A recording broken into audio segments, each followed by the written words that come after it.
Hi, this is Shauna, the CEO and founder of Fuel Talent. One of the things I have loved most in my 25-year recruiting career has always been the stories that people tell. Stories of leadership, career choices, company ideas, and team building. My inspiration for starting the What Fuels You podcast came from being curious about people's lives and wanting to help share their stories. What path brought them to this place? What decisions did they make that led to failures and successes? Who influenced those decisions, and what lessons were learned along the way? I hope you enjoy the What Fuels You podcast. Today's guest is Nicole Maddox. Nicole and I first met when she was our client at Redfin, and I was immediately impressed. Since that time, she has worked at Seattle's high-growth startup Convoy as their head of talent acquisition, and most recently, Nicole is taking her 13 years of recruiting experience and consulting companies on all things related to strategy, process, and analytics. I asked Nicole to be on our podcast, What Fuels You, because she is a real gem to the Seattle community. There's so much to cover on this subject, so I guess let's just dive in. Welcome, Nicole. Thank you. Part of me was really curious to find out even how you got into recruiting, because I've been doing it 25 years and you obviously don't go to college to become a recruiter. So how did you start as a recruiter 13 years ago? Yeah, that's a great question. So basically, I had moved to Denver after college to help my sister plan her wedding. And honestly, I was like waiting tables at the time, and I was looking for my real quote unquote job as an engineer, and someone reached out to me to be a tech recruiter at like a staffing firm in the Denver area, and I was like, hey, this pays better than waiting tables. How did they find you? Well, I had my resume up for engineering roles on, I think it was Monster or something like back that. In the day. Like, what was it? Yeah, and I think they were the guy that owned the company was just looking for people who had engineering background to actually do the recruiting. And when you say engineering background, you studied what in college? Computer science and electrical engineering. It was a mashup of the two. So it was, at the time, it was like microprocessors and like the coding, but also robotics. So it was a combination of both computer science and actual like hardware engineering. Yeah. So how did you choose Purdue, and how did you choose this major, this double major, I guess? Yeah. Well, so Purdue, I was looking at engineering schools. So essentially, how did I choose the major actually comes first. My father he's an engineer, and he said, if you go for a technical degree, that's where the money is, and I'll pay for your schooling. Nice. And if you don't, you're welcome to go do whatever you want, and you can cover it yourself. So you go there, you go into Denver to help your sister plan her wedding, and then a recruiter recruits you to come be a recruiter? Well, the owner of a recruiting agency recruited me to come be a recruiter. Well, you're definitely good at it. And so then what ultimately brought you to Seattle? Well, Amazon brought me to Seattle. Did you like Amazon? There were things I liked about it and the things that I didn't. I think ultimately it just really cemented for me that I'm a small company person. I really like building and growing things. And there I ran a program and I got to do a lot of international travel, which was fun. But most of it was already figured out. There was no building. It was just kind of processing candidates. How would you compare recruiting for a large company to recruiting for a small company? Well, recruiting for a large company, they typically have a broader strategy that's already figured out. For a company the size of Amazon, the challenges are just very different. There's so much more internal competition where you're not just competing against Facebook and Google and all the other startups in the world. You're also competing against every other recruiter at Amazon. And so there, the tactics are very different. There's, for anyone who's been at Amazon, there's the tagging guidelines. And so you tag ownership of a candidate, and there's rules for how long you can own that candidate. And then if you don't follow those rules, another recruiter can take ownership of that candidate. And so it's just a very different, I mean, they probably have most of the people in the U.S. in their database already. There's just such a huge recruiting machine. And so it's really more about taking ownership of candidates that are already there. It's not hunting. It's not building programs. Right. There's a lot of incredible people that work at Amazon, but because it's so big and because it's such a monster, they've got it segmented out to different steps along the way versus where I come from, which is the full cycle and which is now what you've been doing. Yep. And so how do they segment it out at Amazon, and what are the coveted roles within recruiting at Amazon? Well, they have a finder filler model. So they have a team that sources candidates and finds them. And then kind of in the middle of that, it's really the coordinators who own the candidates while they're putting them through the process. And then before a candidate goes for the full loop, the filler or closer, lead recruiter comes in, builds a relationship with the candidate. So if they do well in the interview loop, that person is the one who closes the offer and then negotiates with them. And so the metrics for success are completely different between the two roles. There are some teams that I do believe have like a more full cycle model, but for the most part, it's filler finder across the entire company. So it's just you don't have ownership of the candidate. There's a lot of handoffs. I remember when I went to Amazon, when I was negotiating my offer, it was just really weird to me that this recruiter I had only spoken with once ever was the one who was like negotiating my offer. Yeah. And at the end of the day, it is such a relationship business that it does feel strange to have that segmented out. Yeah. And so then how was your experience at Redfin after that? And how did that come to be? Well, so I think my experience at Redfin was drastically different. Redfin was an older company in that they'd been around about 10 years, but developmentally at stage as a company, it had just taken a long time because of the regulations in the real estate industry for them to grow that big. So it still felt like it was maybe a 3 or 4 year old company, even though it was 9 years old when I started there. It came about because they reached out and were just like, we're looking for someone who can take this function of recruiting and build a strategic practice around it. And so they hired 3 of us to own different segments of it. So I owned industry, technical hiring. We had a colleague who owned more of the kind of corporate side of things, and a colleague owned university. So the 3 of us were hired together to kind of build this dream team of strategy for Redfin as they decided to scale up quickly. So it's just really different because they had a few things in place. They had an interview process in place. They had some good interviewers in place, but it was really coming in and saying, let's take this hiring goal that we have and figure out how we're actually going to get there, as opposed to just processing candidates, right? And so many times companies hire recruiters to process candidates and they don't think about the strategy involved. They don't think about what does success look like in a recruiting function aside from making hires. Because if that's the what success, types of metrics are we looking at? And what experience are the candidates having when they come to interview here? And so if I'm the CEO of a seed round company, at what point should I be thinking about seeking advice from someone like you or an outside agency or thinking about bringing on an internal recruiter? I think when you're looking at making more than like a 1 or 2 one-off hires, so when you're like, it's time to start building a function, whether it's engineering, whether it's sales, or whatever that looks like, when you're looking to start hiring more than just like your first 5 or 6 people, it's worth it to start considering a strategy at that point. And your strategy at that point may still be, hey, we're going to own this, but how are we going to segment the candidates we're looking at? Who are the people we want to go find? How are we going to reach out to them?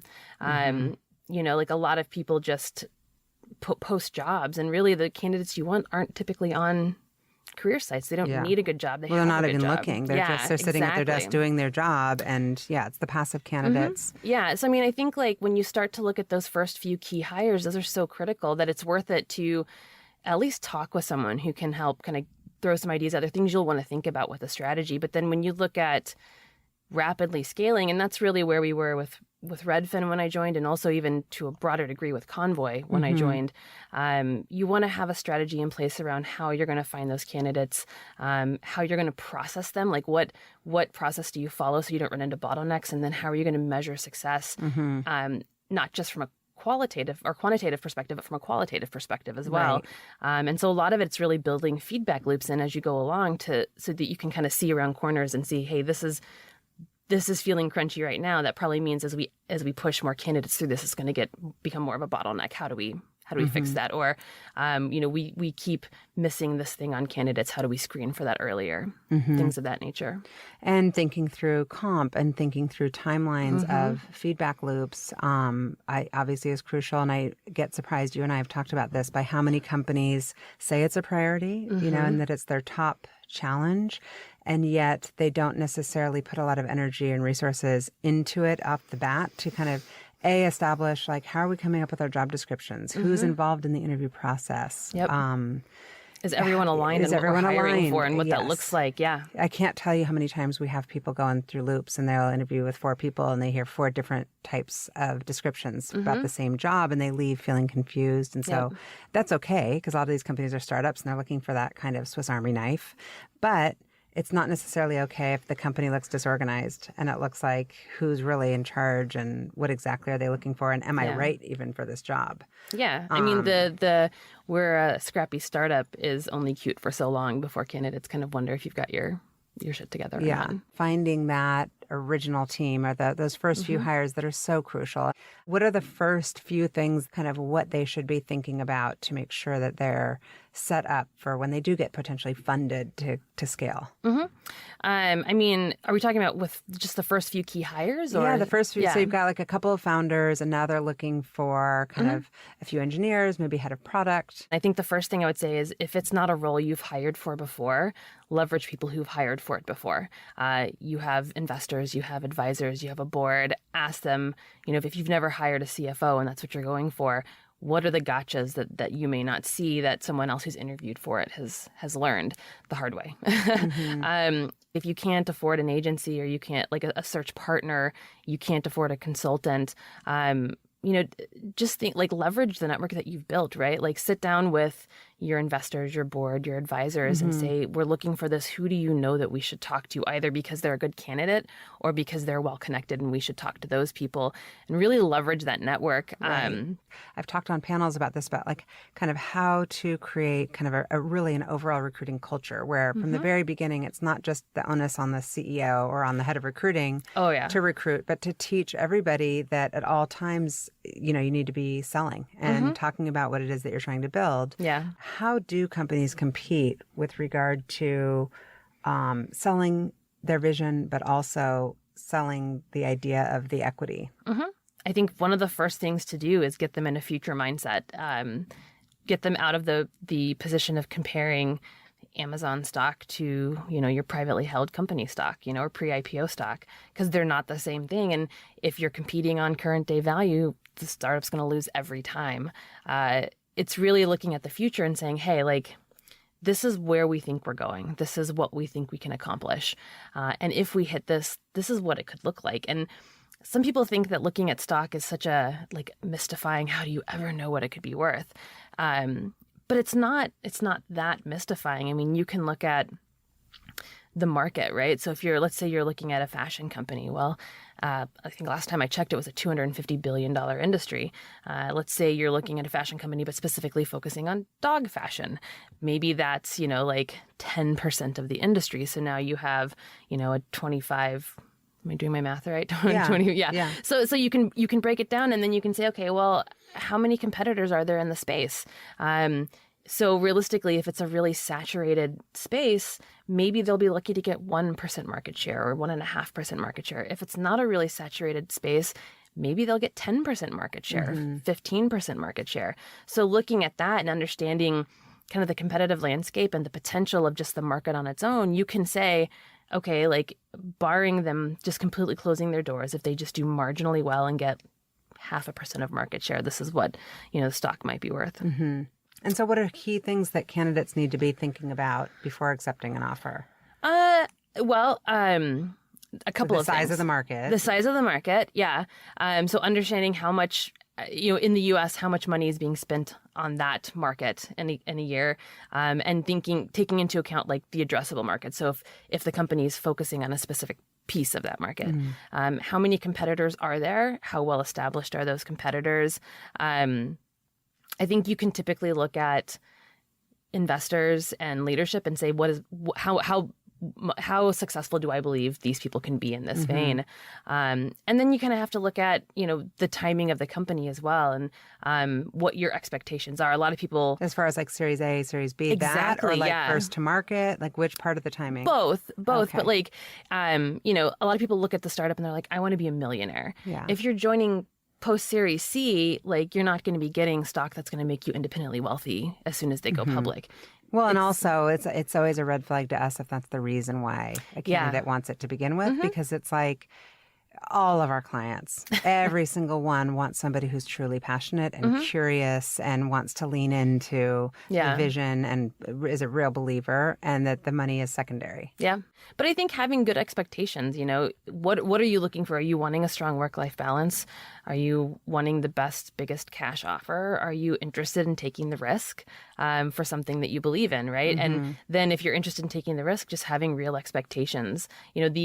The thing with startups is that it's really about the risk to reward ratio. So if there's high risk, you get a lot of stock because if it's successful, there's a higher reward potential, right? Right. And so as the company de-risks itself through building a product, gaining market share, more rounds of funding, making more revenue, all of these things, they bring down the risk. And so also the reward comes down a little bit with that. Yeah, the dilution starts to happen. Right. Yeah. So what do you think, having done this, I've been doing it 25 years, you've been 13, like we're kind of like been there, done that in this industry. And yet things are constantly changing. How do you think recruiting has changed, and what direction do you think it's going in? I'm a big fan of being relationship driven, and yet technology is also a necessary tool. I think when I started recruiting, it was really about finding candidates, and the internet has done a lot, like all these different, like LinkedIn, different search tools have done a lot to solve for that problem.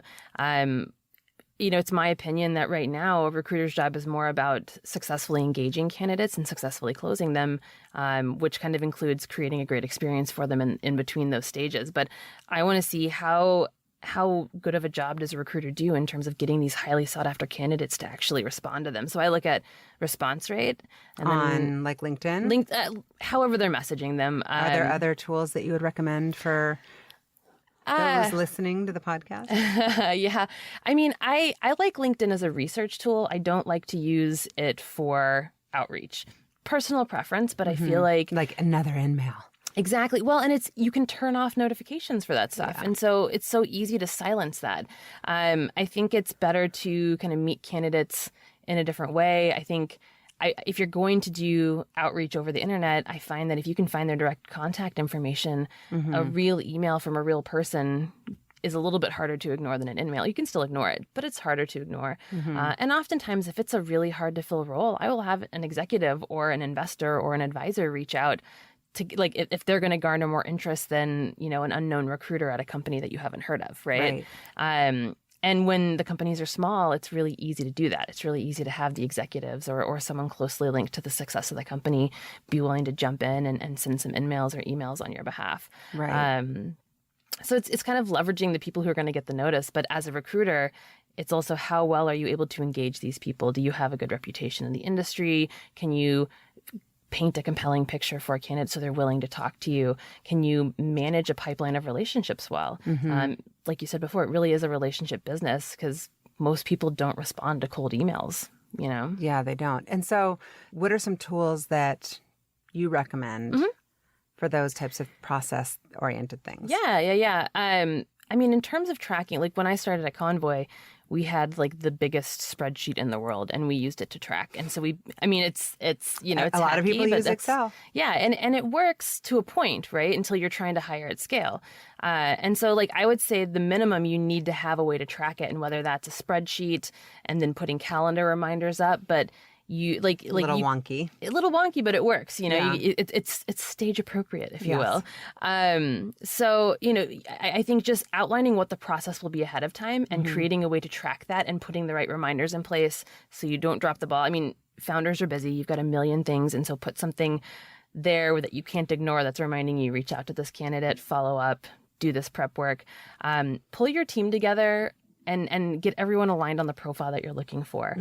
If you're not aligned on the profile, pull in candidates that align with a couple different profiles and talk to them to see what you can learn. You can do that concurrently and decide which profile best aligns with what you need as you're talking to the candidates, as opposed to pivoting a search 3 times. What are the ratios that you think companies should be looking at for like an engineering role, as far as submittals to interviews, interviews to offers, offers to hire, that you goal set for? It depends a little bit on the company. If it's the first time they've hired for a role and they've never hired for it, you're going to see probably some ratios all over the place. But if they've hired, let's say 3 or 4, maybe 5 people, and they know what success looks like for a role, I would think that I typically think of knocking about half the candidates out at each stage. Let's say you submit 10 candidates to me. Mm-hmm. Probably should pick a different number, but a bigger number. But let you submit 10 candidates to me. When I'm dialing in the profile in the first place, I might talk to all 10 to help me figure out what I need for Way it. down to 5. Exactly. But then if I've done that already, I might say, these 6 look good. I'll talk to these 6. And then you do some kind of screen, and let's say, you knock out about 3. Like, I think realistically, as you kind of dial it in, kind of factoring down by half every stage is realistic. I think a well-oiled machine, that's a well-oiled machine. I've seen a lot of companies that tend to do like 1 and 4 move on, and so you get down to about 25% pass through at each stage. So I'm talking submittals to actual starts. Submittals we to starts. Go for 1 to 10 for That's engineering. pretty good. Yeah, that's our goal. That's really good. Yeah, well, yeah, but we have companies that we work with that are like 1 to 40, and then we have to like stop and say let's kind of regroup. Yeah, we want 1 in 10, and that means that the job intake was done well. It means that our clients were realistic, not looking for the whatever we call it, the purple unicorn, the purple squirrel that the recruiter talk. It means that it means everything was kind of lined up, and that the process was smooth, and we didn't lose the candidates along the way. All the different reasons why jobs kind of turn south. And then on our admin searches, and marketing, it's lower. And even accounting and finance, it's lower. But engineering, it just takes a lot because a lot of our clients are doing whiteboarding. And do you believe in coding challenges? I think kind of take-homes? Doing coding is a good thing. I think that the whiteboard interview is not a realistic situation that engineers typically code in. Yeah. But I've had companies where that's the only thing that we've done, and then I've had some where we would do a combination of that and laptop. I've had companies where the candidate got the choice. So I think you do want to have the situation where you're actually getting to see them write code.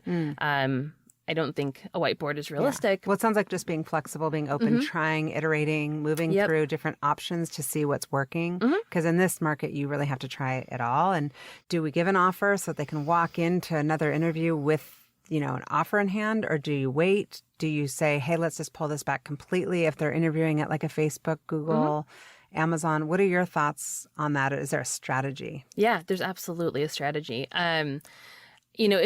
If the candidate's saying they're not willing to, they're not so bought into your opportunity that they're willing to cancel their other interviews, putting an offer out there, whether they intend to do this or not, it just gives them the opportunity to shop it around. And especially if you're a small startup, you already know the other companies are going to beat your compensation, right? So it doesn't make sense to do that. Both at Redfin and at Convoy, we would basically tell our candidates, hey, it's our intention to make you an offer. We want you to be here, but we also want to wait until you're actually at a point that you're ready to make a decision. And so during that time, we would take the time we would set up coffees or have them come to happy hour with the team, keep them warm. We'd get them to talk to, one of the executive leaders, or, at Convoy, we'd have them talk to some of our board members even. So, it was this thing where we're like, we'll keep them warm, we'll show them we're engaged. We make it very clear what our intention is, but we're also like, it doesn't make sense for us to put an offer in front of you until you're ready to actually consider it. Yeah. Well, especially because that messes with your metrics. Yeah. Then you're like, oh, we've had all these turndowns when they're not actual. They could have been avoided. And then, yeah. Yeah. We've talked a lot about kind of both of our passions around diversity and inclusion and women. And it's obviously, especially today, a very hot topic. At what stage in your career did you realize this was important? And what can companies do to implement some sort of program kind of early on so that they're not saying, hey, I've got 30 employees, I've got 2 women. How do I get the best women? Yeah. I think it's easier to start earlier. That was the thing that was really important to me at Convoy. We had a blank slate. It's easier to change the ratios when you're changing the ratio of a group of 10 than when you're changing the ratio of a group of 100. For sure. And if you kind of start the flywheel in that direction, you think about employee referrals. Your employees are going to refer people who are in their network, their friends. And oftentimes our friends look very similar to us. And so if you have, a very homogenous company, you're going to continue to get more of the same. And so I think it's critical to start as early as possible, trying to move the lever in that direction.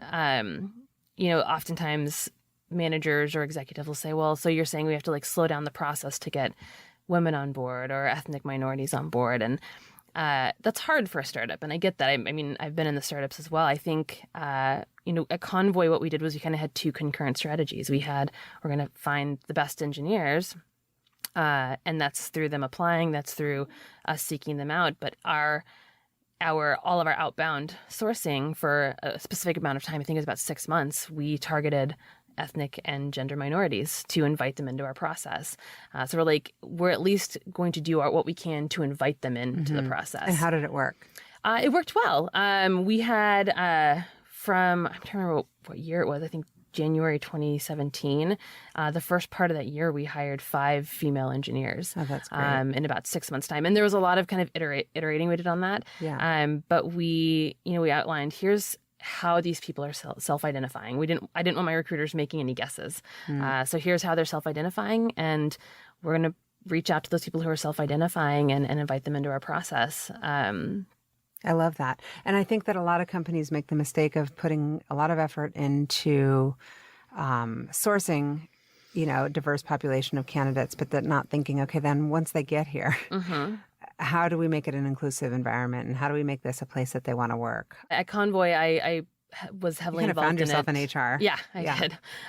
That tends to happen when you're the only person there.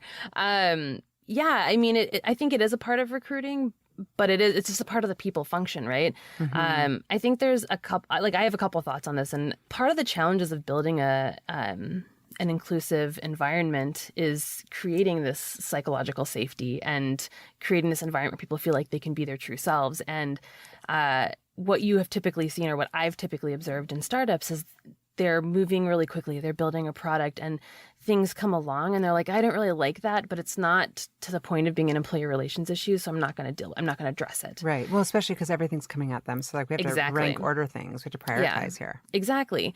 But what that does is essentially the lack of addressing it essentially condones it. And so you're condoning all this antecedent behavior that leads up to what then causes an employee relations issue, or what then causes someone to feel unwelcome at work, or like they're not a part of their team.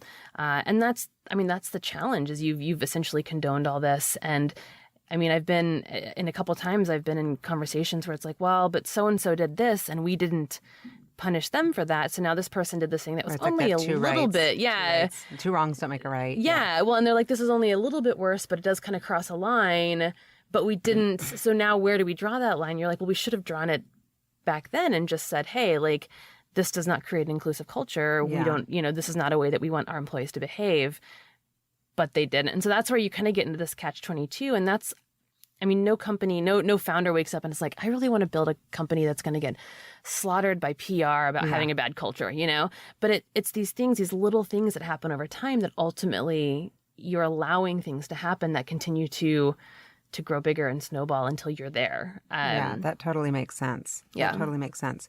So how do you keep yourself informed? Well, I surround myself with people that I deem to be smarter than me. You're one of them. Thank you. But I do. I try to spend time with people who I feel are well connected, have their fingers on the pulse of what's happening in our industry, in the U.S. in general, in our market in Seattle. I do try to kind of pick up skills through different courses. There's certain things that I have kind of slated where I like, when it makes sense, this is something that I want to actually go get certified in, or learn this so that I can offer that to my company or my team, or, whatever it is. So I went to do a certification for Korn Ferry, their leadership architect and their interview architect framework, I totally nerded out about that. It was great. Are there any insights you can share that are, I mean, I don't want to put you on the spot too much, but I'm curious. I think the biggest thing is that, most people feel like interviewing is at best, kind of like guesswork, and at worst a crapshoot. And there are things that you can do to actually make it an objective process. There are things that take the guesswork out. And a lot of companies, bigger companies, put those into place when they realize how much it costs them to make a bad hire. But usually they're somewhat labor intensive to put in place. And so again, startups don't always go that route. But I mean, the certification that I got, they base their practices out of 80 years of research on psychology and performance at work. And they have baselines for people across the world in 52 different countries, in entry-level roles all the way up to executive roles, to understand kind of what are the behaviors that people typically display, and then what are the behaviors that are differentiators in these roles that make someone even more successful. So you're asking behavioral questions in interviews? Yeah, you're asking behavioral questions. And are there any go-to interview questions that you love? I mean, I think a lot of the behavioral questions are the same. One of the things I really appreciated about this training and something that I plan to take to my clients is just how to dissect a candidate's answer to decide what you're gleaning from, or like what nuggets do you pull away from a candidate's answer. And so most people will ask, give me an example of a time when you failed at a project, and the candidate will cherry pick their best example of it, right? I failed because I care too much. I'm perfection. But so one of the tactics you can do is actually ask for multiple examples, because you can start to see a trend. If they only have one example, that might not be a useful cue for you to make a decision based off of. But also, like, looking at, the first thing you want to see is, like, have they done it? Have they done what I'm asking about? Two, have they, like, seen it, or do they recognize it in someone else when someone else is doing it? So do they know what it looks like when it's happening well outside of just themselves? And three, like, have they been able to teach somebody else that? And four, did they learn from it, right? Did they learn and grow from something? So kind of that reflective piece. And that's really what you're looking for. And so whether you're asking about a time they failed on a project, or whether you're asking about a time that they disagreed with their boss and how they handled it, you want to see the trends of behavior over time and how they see patterns. Exactly, yeah. And so you want to look at kind of the patterns in thought, the patterns in action, the patterns in kind of speech and interacting with people. Like how do they relate to people, and then also their patterns in reflection. Did they take something from that and apply it to the next time they ran into that scenario? So now that you've been in the world doing some consulting, and I know we've been on some meetings together, and we're kind of seeing some patterns of what startups are needing as far as advice and process. What are you seeing as like what's needed the most? I think one of the things I'm seeing the most is a lot of companies just don't know what good in recruiting looks like, aside from, are we making hires or are we not making hires? And that's a tough indicator, because if you get to the point where you realize we're not making hires, the problem has persisted for a while, right? Like, if it's gotten to the point where, like, we haven't made a hire in 3 months, that's bad. As opposed to having metrics in place where you could diagnose that earlier in the process, you're at the point where it's a pain point and you're trying to figure it out. So I think that's one of the trends I've seen, is just that, like, they don't know what their pipeline should look like, and they don't know what they're going for, so they don't even know how to measure themselves. And so what are you telling them that they should be going for? Like, how do they give themselves an A? Yeah, I mean, there's a couple things that I tend to point them towards. A lot of companies will look mostly at volume or like quantitative metrics, and those are good. So you'll look at candidates at different stages in the pipeline, and also like pass-through rates. So how are candidates passing through the process, and where are they falling out? I also like to look at those pipeline metrics to understand, why are they falling out, and do we think that's a good place for them to fall out? So we were talking earlier about, it takes 40 candidates to get to one offer. And what that tells me is that they're not screening rigorously enough earlier in the process, right? Like, they should screen those candidates out earlier, so they're not having to interview that many candidates, right? And I'm working with a client now who it takes roughly 20 candidates for full interview loops for them to get to a hire, and that's a lot. I mean, think about if there's 7 engineers on an interview loop, and they each spend an hour plus time to debrief, and how much engineers are paid, how much time and money are you wasting on candidates? Less coding, more time suck. Exactly, yeah. And so that's where, for me, it's like, if you have a really well-calibrated profile, and the 3 things that they have to have checked off from a screen, and the 3 things they need to have checked off from a technical screen, and then the 5 things that they need to have strong marks in for a full interview loop,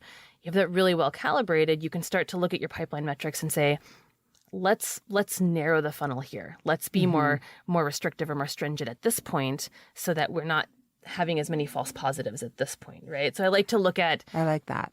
Yeah, it gives you control over your pipipeline. And so when someone's like... that. Are they giving equal weight? Sorry to interrupt you, but are they giving equal weight to must-haves and nice-to-haves?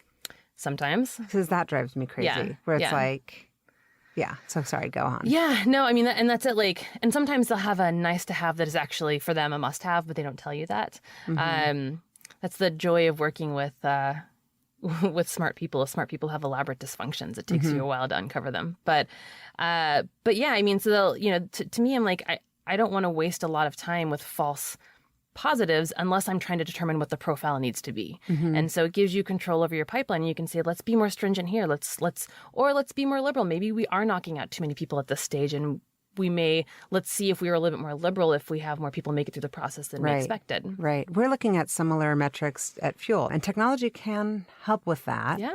But we're constantly trying to get our team smarter, faster, better, more efficient. Yeah. And we're looking at these metrics also. So what types of tools are you suggesting, like Lever, Greenhouse? Yeah. Like, what do you recommend? I mean, I think I do suggest systems like Lever and Greenhouse. I think the short reason for that, I mean, most ATSs were built with the premise of being a workflow tool.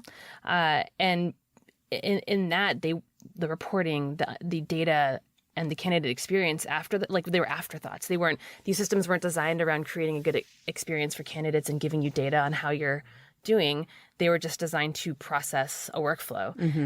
So enter Green, and there's more, but the two These main are ones applicant tracking systems. Yeah, Greenhouse and Lever are applicant tracking systems that were built around giving you insight into your pipeline and creating a great candidate experience.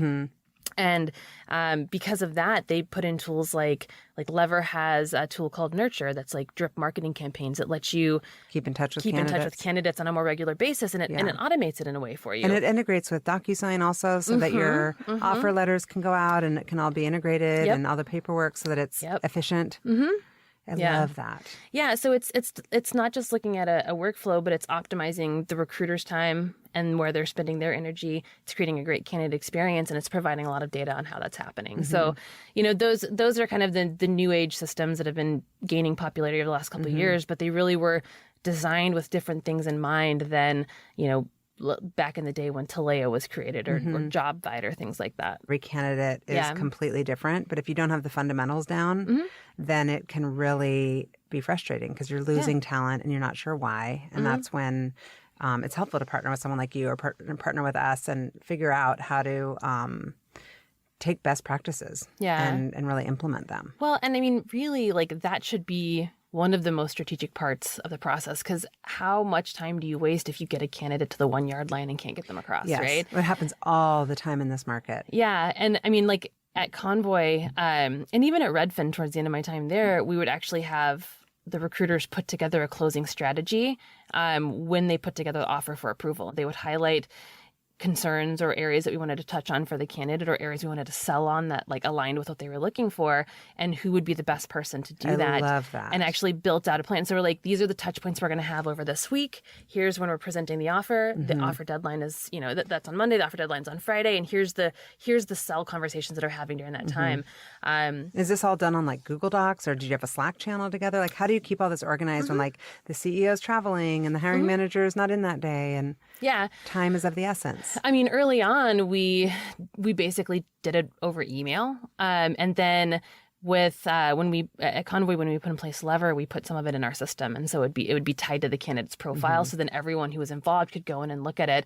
But we would actually just schedule time. Like if Dan Lewis, the CEO of Convoy, was going to call and talk to a candidate, we'd just put it on his calendar. And put the notes in there. Like, and put the notes in there, this is a sell interview, or hey, this is what this other candidate has on them. Yep. You're going to need to come in hard on this and push on that. So we would tie the notes into the appointment meeting. So we just have to open it up. The notes are there. The resume is attached. Served up. We'd put the link to their profile and Lever so he could then go look and see the rest of the feedback. We'd also give like high and low points of the interview, just so, he kind of knew how, if we had any concerns or any thoughts, where they were. But yeah, and so we'd literally just pull like, kind of one-stop shop. He could go in there, take 2 minutes to read through the invite and see everything he needed, do his sell call, and then he would, we often liked our, the people who are involved in this to put their notes in Lever, but if they were busy, we just say, just send us an email and let us know how it went. And we need the bottom line here, because we're going to lose the candidate. Exactly. Yeah. And so you did a great job. How many people did you hire while you were there?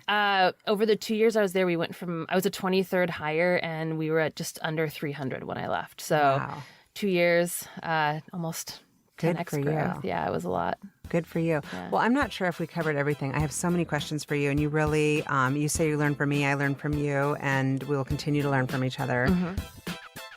Thank you for listening to the What Fuels You podcast. Be sure to subscribe, rate, and review on iTunes, Google Podcasts, or Spotify, and follow us on social media to keep up with the latest news and episodes. You can also contact us at podcast@fueltalent.com to provide feedback, ask questions, and share topics or guests you would like us to cover in the future.